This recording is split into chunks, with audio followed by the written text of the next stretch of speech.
comment ajouter un chatbot sur son site, sur une page. Là par exemple, sur System.io, j'ai mis un chatbot ici.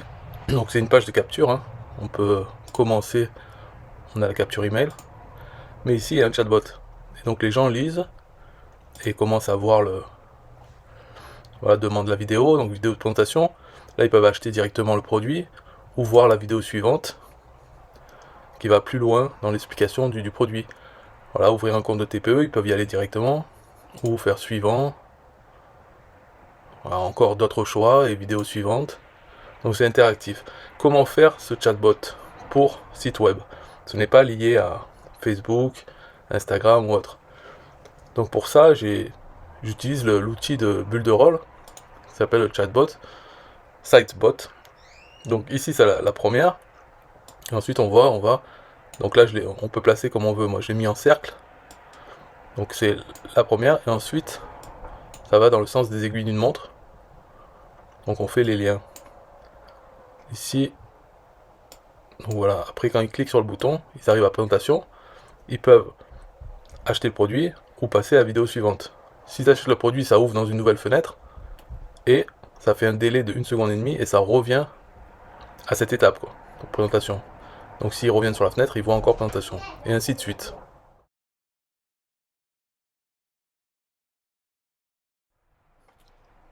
Donc comment ça se passe pour chaque étape qu'on crée? Donc c'est à gauche.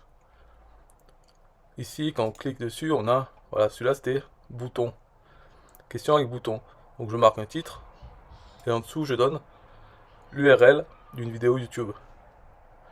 Et après les boutons. Ouvrir un compte, un TPE. C'est un lien vers mon lien affilié pour un TPE. Et un autre bouton de type step. Et après on lit de là à la prochaine étape. Ici pour le lien, on peut lier. Donc je lis à quelque chose qui est un délai en secondes. Donc ça va dans le délai, ça attend et ça revient à la même étape.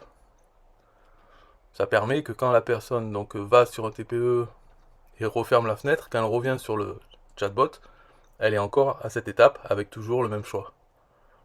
On continue, donc c'est toujours pareil.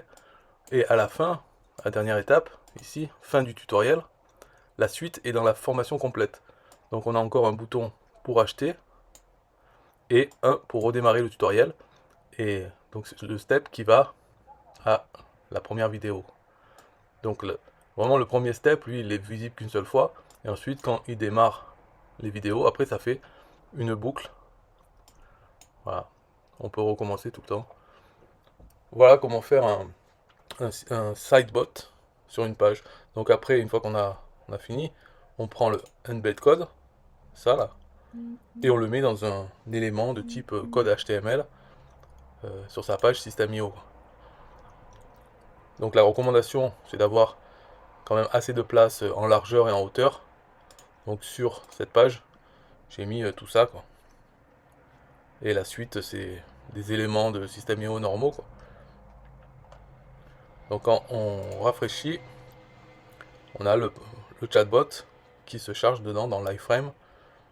Et voilà, ça on peut configurer donc l'image de l'avatar et tout ça. Et on peut faire pas mal de choses avec ce sidebot. On peut demander des informations à la personne, donc il retape. C'est un chatbot, quoi. Donc elle retape. Donc on va voir ici, par exemple, je peux demander l'adresse email et je peux envoyer un webhook, donc dans PB Connect, pour faire des choses. La personne, par exemple le chatbot, peut lui demander c'est quoi votre adresse email, est-ce que vous voulez, c'est quoi votre pseudo TPE, et une fois qu'elle a répondu, j'envoie dans un webhook à PB Connect quelque chose qui va par exemple créer un PDF rempli avec ces liens affiliés à un TPE et lui envoyer par email. Donc dans le webhook, j'ai l'information email et son pseudo TPE, je fabrique un PDF ou une image ou n'importe quoi et je peux lui envoyer. Ou bien je peux l'abonner dans System.io à partir du webhook, à partir de PB Connect. Je peux l'ajouter dans System.io. Là aussi, on peut l'ajouter directement à MB, ce qui est Mailing Boss, c'est l'autorépondeur email de Bulle de Rôle. Mais disons qu'on n'est pas limité à Bulle de Rôle. On peut utiliser cet outil qui fait partie des 40 ou 50 outils de Bulle de Rôle, l'utiliser avec d'autres, avec System.io, avec d'autres outils, quoi. Donc c'est pas mal d'avoir un compte bulle de rôle. C'est pour ça que j'en parle depuis des années. Mais bon voilà, ça intéresse qui s'intéresse quoi. Quand on demande des informations, la date de naissance, n'importe, on a ces données, collected data, ça c'est les données, on peut très bien les garder là-dessus, revenir les voir, ou se les envoyer par email à nous-mêmes. Donc il est assez puissant, et puis ça c'est juste l'outil Sidebot. Il y a un outil pour faire des chatbots de Facebook, Instagram, WhatsApp. Donc mon bulle de rôle c'est très puissant bien sûr. Cette vidéo c'est pas vraiment pour vendre bulle de rôle, si vous voulez l'acheter, ben, vous pouvez me contacter ou l'acheter directement. Mais ce n'est pas, il faut pas l'ignorer, je trouve. Vaut mieux avoir un compte bulle de rôle, utiliser les outils qu'il y a dedans, plutôt que d'avoir des outils de chaque, voilà, pour faire des sidebots, un outil pour ça, un outil pour ça. C'est, je sais pas, il y a plus de risques qu'ils communiquent pas bien entre eux et qu'il y en ait un qui fait un mot qui change.